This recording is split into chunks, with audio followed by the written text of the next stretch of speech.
오늘은 성탄절을 앞두고 있기 때문에 우리 예수님 생각하면서 찬양하고 또 함께 기도했는데, 우리 말씀도 우리 예수님에 관하여서 오늘 함께 살펴보도록 하겠습니다. 우리 예수님 어떤 분이십니까? 많은 고백들이 있을 수가 있습니다. 자, 그런데 오늘 본문 말씀 가운데에서 예수님에 관하여 천사들이 목자들에게 알리는 그 예수님이 어떠한 분이신지 말씀을 하고 있는데요. 그 예수님은 본문 14절에 보게 되면 평화의 왕이다 라고 말씀합니다. 우리 한번 따라해 주시면 감사하겠습니다. 우리 예수님은 평화의 왕이시다. 평화의 왕이시다. 할렐루야. 바로 이 평화의 왕이시다 라고 천사들이 목자들에게 알립니다. 자, 그래서 우리 기독교는요, 평화의 종교입니다.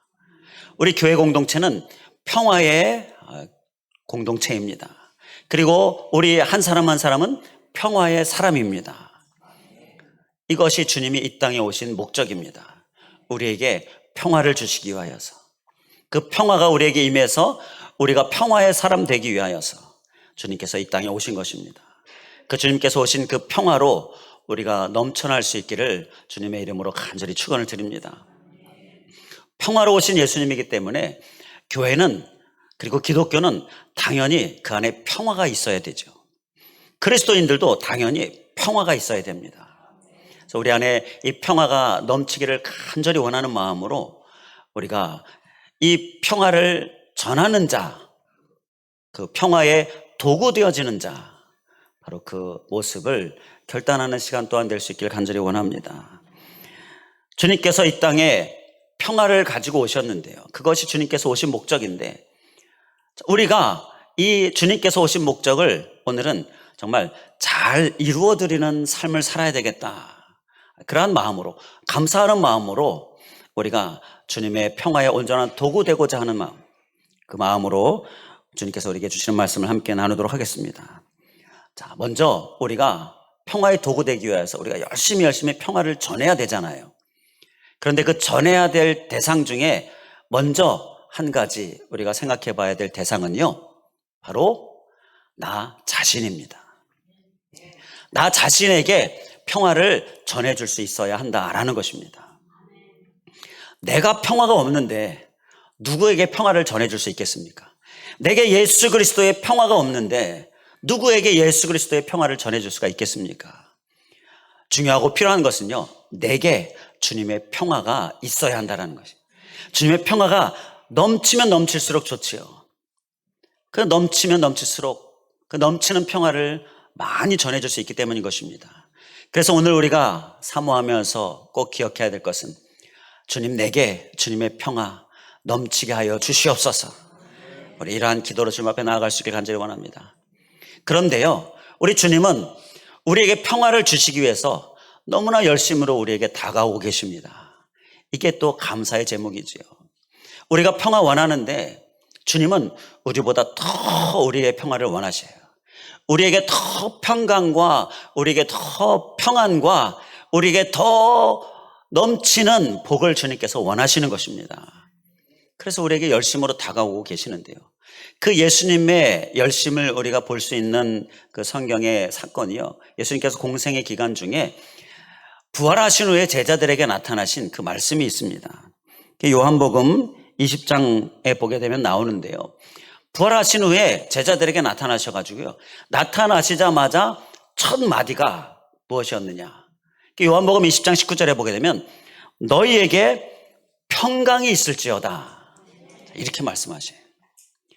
예수님은 제자들의 평강을 너무너무 원하셨어요. 그래서 나타나자마자 말씀하신 게 평강이 있을지어다, 바로 이 말씀을 하신 것입니다. 그럼 제자들에게 평강이 없었습니까? 평강이 없었어요. 평화가 없었습니다. 예수님께서 잡히셨잖아요. 그 잡히신 것을 봤죠. 예수님께서 십자가에 못 박히셨잖아요. 그걸 제자들이 봤어요.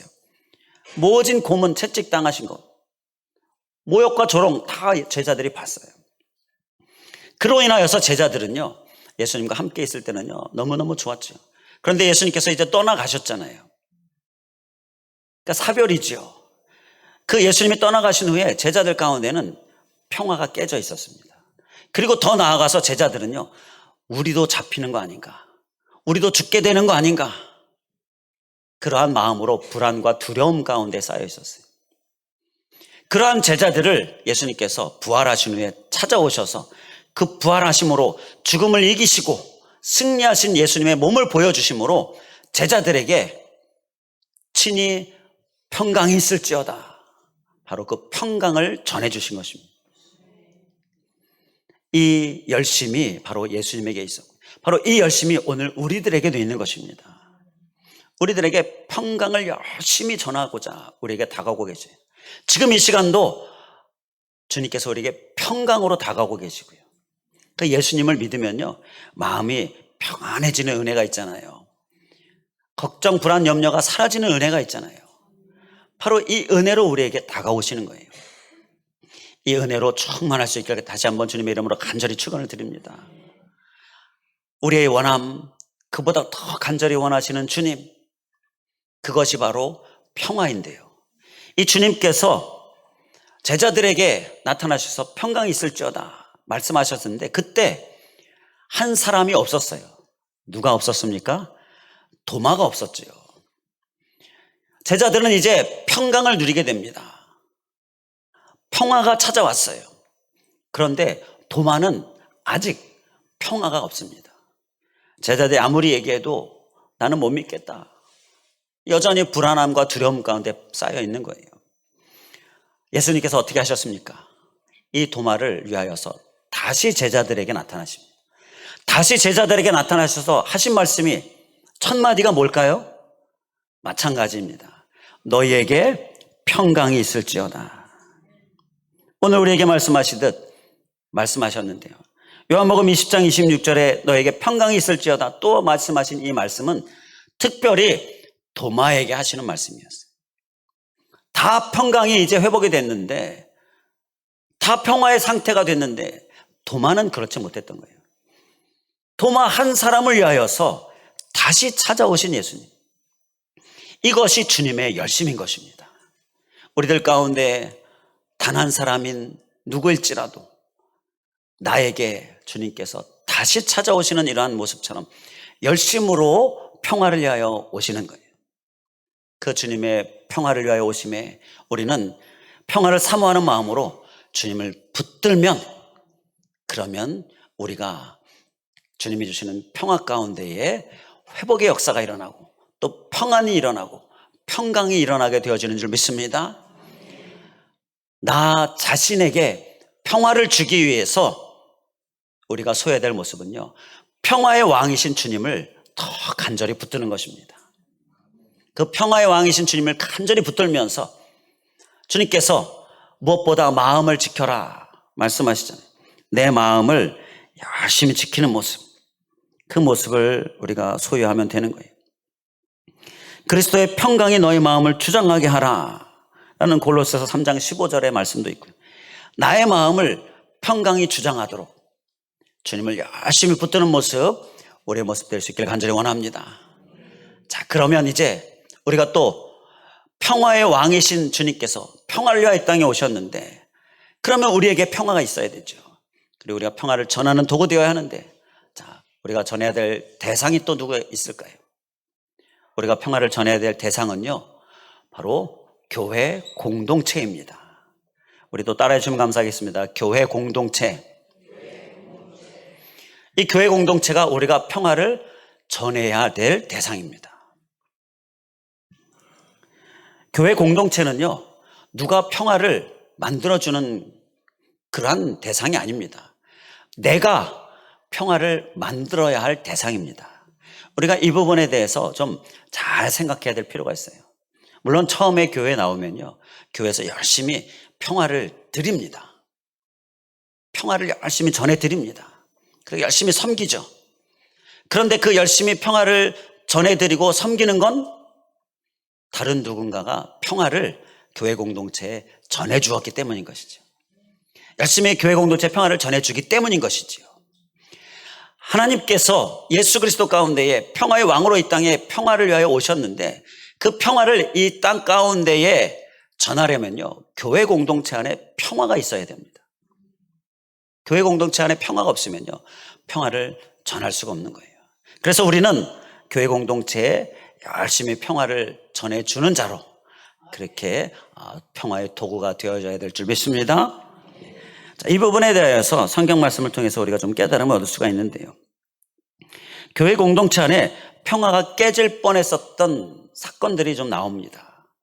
그것을 통하여서 이 교회 공동체의 평화가 얼마나 중요한가, 그를 위해서 우리가 소해야 될 모습이 무엇인가를 함께 살펴보겠습니다. 먼저 제자들 사이에서 평화가 깨질 뻔한 일이 있었습니다. 자, 무슨 일이 있었느냐? 제자 중에 두 사람이요, 높아지려고 하는 마음이 있었어요. 그래서 마가복음 10장 37절에 보게 되면 여짜오되 주의 영광 중에서 우리를 하나는 주의 우편에 하나는 좌편에 앉게 하여 주옵소서, 이렇게 예수님께 요청한 거예요. 주님이 높아지시면 뭐 왕이라도 될 것처럼 그렇게 제자들이 생각했잖아요. 오해였지요. 자, 그때 나는 좌편에 또 너는 우편에 이렇게 우리를 높여달라, 이렇게 요청한. 그런데 이 말을 들은 제자들이, 다른 10제자들이 어땠습니까? 마가복음 10장 41절에 10제자가 듣고 야고보와 요한에 대하여 화를 냈습니다. 제자들 가운데 그동안에는 문제가 없었어요. 평화로웠습니다. 그런데 이 평화가 지금 깨질 상황에 놓인 거예요. 근데 이 제자들 가운데 이 평화가 깨지는 일은요, 그냥 단순한 일이 아닙니다. 아주 심각한 일이 되는 거예요. 왜냐하면 이 제자들이 나중에 평화를 전하는 도구가 되었잖아요. 예수님 승천하신 후에 만방에 평화를 전하는 도구가 돼요. 그런데 이때 만약에 서로의 화목의 관계가, 이 평화의 관계가 깨져버렸다면요, 그들은 온전한 평화의 도구가 되지 못하고 말지요. 그들 가운데 평화가 없는데 그들이 어떻게 평화를 온전히 전할 수 있겠습니까?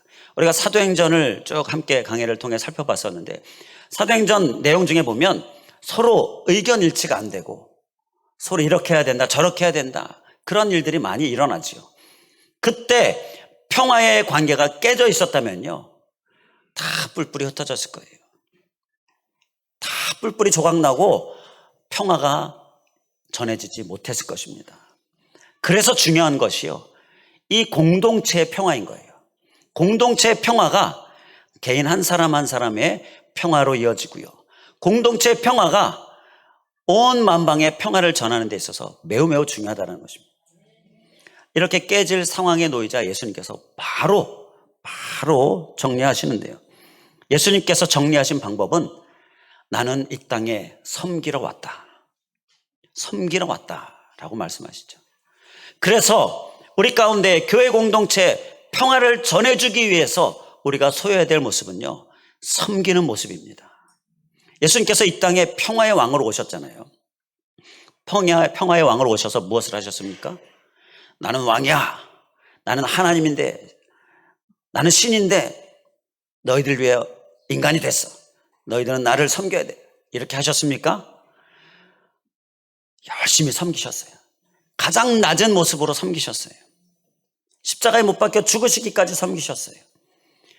평화의 왕으로 오셔서 평화를 전하기 위해서 예수님께서 하신 일은 섬기신 일입니다. 우리가 이 교회 공동체 안에 평화를 전해주기 위해서 꼭 소해야 될 모습은요, 섬기는 모습입니다. 잘 섬기는 모습 꼭 될 수 있기를 주님의 이름으로 간절히 축원을 드립니다.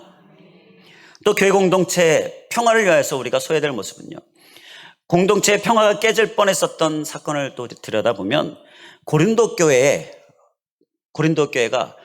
파당이 나서 분파가 일어나는 일이 있었지요. 고린도전서 1장 12절에 보게 되면 나는 바울에게, 나는 아볼로에게, 나는 게바에게, 나는 그리스도에게 속한 자라, 이렇게 4개의 파가 생겼어요.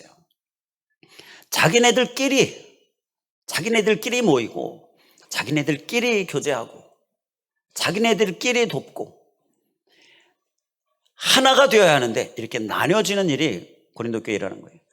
아주 심각한 평화가 깨어지는 현상이지요. 근데 바울이 이걸 알고는 서둘러 편지를 써서, 그들에게 장문의 편지를 써서 이 평화가 깨어져서는 안 된다, 하나 되도록 그렇게 열심히 바울이 이제 섬기는데요. 고린도 교회도 결국 하나 되어지고, 그래서 평화의 도구가 되어질 수 있었습니다. 자, 이 바울의 섬김 안에 하나다가 되기 위하여서 바울이 그들을 향하여서 열심히 전한 그 말씀을 딱 한 가지로 요약하면 이겁니다. 우리가 열심히 실천하고, 제가 여러 번 당부의 말씀을 드리는 건데요, 잘 모르는 사람들만 찾아가라. 잘 모르는 사람에게만 찾아가라 라는 것입니다. 이렇게 열심히 찾아가는 모습, 이것이 바로 필요한 모습인데요, 아는 사람, 친한 사람 찾아가지 말고 모르는 사람, 친하지 않은 사람만 찾아가라. 바로 이것을 꼭 기억할 수 있길 원합니다. 그 삶을 살면요, 끼리끼리 모이고 우리끼리, 여기에서 우리가 벗어날 수가 있어요. 사람은 이렇게 끼리끼리 모이는 그런 성향이 있습니다. 이건 막을 수가 없어요. 또 교회에서도 그렇게 서로 맞는 사람들끼리 붙여주고 같이 모이게 하고 교제하게 하고 합니다. 그런데 그 목적은 잘 정착하고 잘 서로 교제하고 서로 힘이 되어서 이제 평화의 도구로 모르는 사람들을 열심히 찾아가도록, 그렇게 섬기도록 하기 위함인 것이죠. 이 삶 또한 우리가 열심히 잘 살아낼 수 있길 간절히 원합니다. 자, 그리고 교회 공동체 안에 또 평화를 위하여서 우리가 소외될 한 가지 모습은요, 교회 공동체 안에 평화가 깨질 뻔한 사건이 또 있었는데요, 사도행전 6장 1절에 보면 나오는, 헬라파 유대인들이 자기의 과부들이 매일의 구제에 빠짐으로 히브리파 사람을 원망하니, 초대교회가 막 부흥하고 있는데 헬라파와 히브리파 사이에 서로 분열이 일어나고 원망이 생기는 사건이 일어난 거예요. 이것도 매우 심각한 사건이기 때문에 제자들이요, 모든 일을 중재하고 부랴부랴 이 일을 수습합니다. 그래서 잘 수습이 되어져서 초대교회가 계속해서 부흥으로 그렇게 하나님께서 역사하시게 되는데요, 이때 이들에게 있는 문제는요, 무관심의 문제였습니다. 무관심. 그러니까 관심을 갖지 않으니까 그 사람들에게 대해서 주의하지 않게 되고 신경 쓰지 않게 되고, 이게 이 평화가 깨지게 되는 그러한 정말 큰 문제였다는 거예요.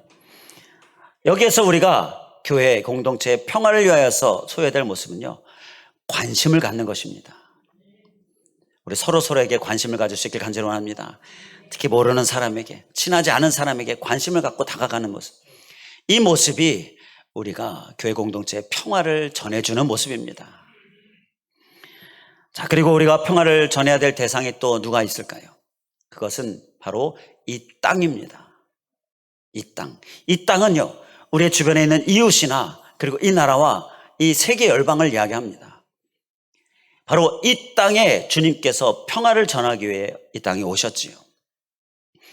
우리에게 평화의 도구 되기 위해서 우리에게 주시는 말씀이요, 평화의 대상으로 바로 이 땅이 있다라는 것을 말씀하는 것입니다. 나의 평화, 그리고 우리 교회 공동체의 평화, 내 가정의 평화, 자, 거기서 멈춰서는 안 되고요, 이 땅에 평화를 전해주는 자가 되어야 한다라는 것입니다. 우리의 모습 될 수 있기를 주님의 이름으로 간절히 축원을 드립니다. 이 땅에 평화를 전하기 위해서 우리가 소외될 모습은요, 선한 사마리아인의 비유를 통해서 주님께서 우리에게 깨달음을 주는데요, 누가복음 10장 36절에 보게 되면 예수님께서 선한 사마리아인의 비유를 쭉 말씀하시고, 누가 강도 만난 자의 이웃이 되겠느냐라고 질문합니다. 그때 대답은 자비를 베푼 자입니다. 자비를 베푼 선한 사마리아인입니다. 이렇게 대답을 하죠. 강도 만난 자는 지금 평화를 잃어버렸습니다. 빼앗겼습니다. 그에게 평화가 회복될 필요가 있었는데요, 그 평화를 회복해 준 사람이 꼭 강도 만난 자의 이웃이 바로 그 사마리아인이었다라는 거예요. 그에게 다가가서 그를 치료해주고 그의 필요를 채워주고 그를 회복시켜주고, 이렇게 그가 빼앗긴 평화를 다시금 소유하게 해주는 이 사마리아 사람. 근데 이 사마리아 사람이 어떻게 이렇게 할 수 있었을까? 제사장이라 외인들은 그냥 지나갔는데 이 사마리아 사람이 어떻게 그렇게 할 수 있었을까? 이 사마리아 사람에게는요, 주님의 마음이 있었습니다. 그 마음, 불쌍히 여기는 마음이죠. 누가복음 10장 33절에 그를 보고 불쌍히 여겼다라고 말씀해요. 이 불쌍히 여기는 마음이 그에게 있었기 때문에 다가간 것입니다. 예수님께서 예루살렘 입성 후에 예루살렘 성을 보시고 우셨다라고 말씀하십니다. 우셨어요. 그들을 불쌍히 여기는 마음으로 우셨어요. 이 마음이 이 사마리아 사람에게 있었다라는 것입니다. 그렇기 때문에 평화를 전해줄 수 있었던 거예요. 우리가 이 땅에 평화를 전해주는 도구 되기 위해서 우리에게 꼭 필요한 모습 한 가지는요, 바로 이 주님의 마음입니다. 불쌍히 여기는 마음. 그 불쌍히 여기는 마음 내게도 주시옵소서. 우리가 이렇게 주님 앞에 구함으로 불쌍히 여기는 마음 소유할 수 있길 간절히 원합니다. 그 마음을 소유하면요, 다가가게 되지요. 한 번 더 기도하게 되죠. 이웃을 위하여, 이 나라 세계를 위하여서, 죽어가는 영혼들을 위하여서 우리가 그들의 평화, 그들이 빼앗긴 평화, 그들이 소유하지 못하고 있는 이 평화, 이 평화를 우리가 힘써 전하게 되어진다는 것입니다. 불쌍히 여기는 마음으로 온전한 평화의 도구 될 수 있기를 주님의 이름으로 간절히 축원을 드립니다. 그리고 끝으로 또 한 가지, 우리가 이 땅의 평화를 전하는 도구 되기 위해서 우리가 소해야 될 모습은요, 사도행전 1장 가운데에 예수님께서 승천하시기 전에 제자들과의 대화 가운데서 우리가 깨달음을 얻을 수가 있습니다. 제자들이 예수님이 승천하시기 전에 예수님께 질문한 것이요, 사도행전 1장 6절에 주께서 이스라엘 나라를 회복하심이 이때니까, 이렇게 질문합니다. 이 얘기는 뭐냐면요, 그러면 주님, 이제 우리에게 평화가 오는 겁니까? 이제 우리에게 평화가 회복되는 겁니까? 이 나라의 평화가 회복되는 겁니까? 그렇게 질문한 겁니다. 그때 예수님께서 대답하신 것은요, 사도행전 1장 7절에 이렇게 대답하시죠. 때와 시기는 아버지께서 자기의 권한에 두셨다. 그건 우리가 알 바 아니다. 우리는 열심히 증인이 되어서 온 세계까지, 땅끝까지 증인이 되면 된다. 바로 이 말씀을 예수님께서 하시요. 자, 이 말씀 가운데서 우리가 좀 살펴볼 것은, 그러면 이스라엘 나라가 평화가 오지 않는 것입니까? 이스라엘 나라가 회복이 되지 않는 것입니까? 아니죠. 하나님께서 평화 주시지 않고 회복하지 않는다, 그게 아니라 하나님께서 반드시 평화 주시고 회복하신다 라는 말씀, 그 의미가 담겨 있는 거예요. 때와 시기는 아버지의 권한에 있다. 그것은 하나님께서, 하나님의 때에 하나님께서 회복시켜 주시고 평화를 주신다라는 것입니다. 그러니까 너희들은 알 바 아니다. 이건 너희들은 그러니까 그 하나님을 믿고 열심히 평화의 도구의 삶을 살면 된다. 바로 이 말씀인 것입니다. 이 말씀이 이 땅 가운데 평화의 도구가 되기 위해서 우리에게 어떻게 적용이 될 수 있느냐. 우리가 이 땅의 평화를 위하여서 기도하고요, 이 땅의 평화를 열심히, 나름대로 열심히 섬기잖아요. 열심히 전하잖아요. 이웃에게 전하고, 또 선교도 하고, 단기 선교라든지, 또 기도하고, 이 나라 위하여서, 또 세계 열방 위하여서 우리가 평화를 열심히 기도하잖아요. 지금 전쟁 중인 지역을 위해서도 우리가 열심히 기도하잖아요. 저 북한 땅을 위해서도 열심히 기도하잖아요. 통일을 위해서도 기도하고. 그런데 이게 우리가 기도하는데 도대체 기도를 언제부터 했는데, 내 때뿐만 아니라 조상 때부터, 선조들 때부터 계속 통일을 위해서는 기도해왔고, 도대체 언제부터 기도했는데 도대체 이게 되는 거야, 안 되는 거야? 우리는 이렇게 실망하거나 또 낙심하거나 또 포기하거나, 자, 그럴 수가 있지요. 그때 우리는 이 말씀을 기억할 수 있기 원합니다. 하나님은 반드시 평화를 이루십니다. 반드시 회복하십니다. 우리는 그것을 믿고 열심히 평화의 도구로 계속 살면 되는 거예요. 그게 우리가 해야 될 본분이다라는 것입니다. 이 땅의 평화를 위한 우리의 열심은요, 우리의 눈앞에서 일어나지 않을 수도 있습니다. 평화를 위해서 기도하면, 이웃에게 평화의 복음을 전하면 바로 막 전도되어지고, 바로 예수님 믿고, 전쟁 그치게 해 주시옵소서. 그럼 바로 전쟁 그치고, 이렇게 되지 않을지라도 우리는 믿음을 가지고서, 무슨 믿음입니까? 반드시 평화를 이루시고 반드시 회복을 이루시는 그 주님, 그 하나님을 믿는 믿음, 반드시 그 이루시는 하나님을 믿으면서 우리는 멈추지 않고 낙심하지 않고 계속해서 평화의 도구로 오늘도 여전히 통일을 위하여 기도하고, 오늘도 여전히 전쟁의 평화를 위하여 기도하고, 오늘도 여전히 우리 한 영혼을 위하여 기도하고, 우리의 평화의 도구 되기 위하여서 오늘도 여전히를 우리가 늘 소유할 수 있기를 주님의 이름으로 간절히 축원을 드립니다. 기도하겠습니다.